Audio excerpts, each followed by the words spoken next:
हे बघा आपण काय फेकत नाही बघा, आपण फक्त जाणार मीटरनं. ट्रिप बघा किती कॅन्सल केलं ट्रिप, त्या पण जवळच्या नव्हत्या, सगळ्या लांब लांबच्या ट्रिप आहेत बघा. पण कॅन्सल केली मी का, कारण मीटरने नाही बोललं की डायरेक्ट कॅन्सल.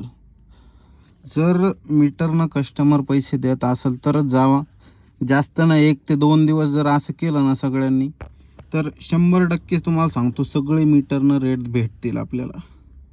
कारण कसं आहे, कस्टमरला पण कळलं एक ट्रिप कॅन्सल झाली की दुसरा येतोच एक ना एक, तर जाणार म्हणजे जाणार, 100% जाणार. आणि ह्यामुळंच आपल्याला रेट भेटत नाही. तर कृपया करून सगळ्यांनी मीटरने जावे. जर नसेल मीटर देत तर जाऊ नका, काय होणार नाही. 2-3 ट्रिप कॅन्सल केल्याने काही फरक पडत नाही, काय रेटिंग खराब होत नाही, काय होत नाही. बघा मी एवढे कॅन्सल केले पण माझी 5ची रेटिंग पण आहे. तर कोणी पण सुद्धा विदाऊट मीटर जाऊ नका.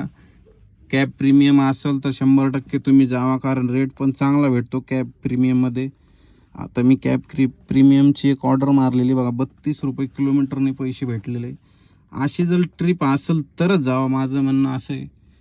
उगं बिना मीटरचं जाऊ नका. तुम्हाला हात जोडून माझी विनंती आहे. धन्यवाद.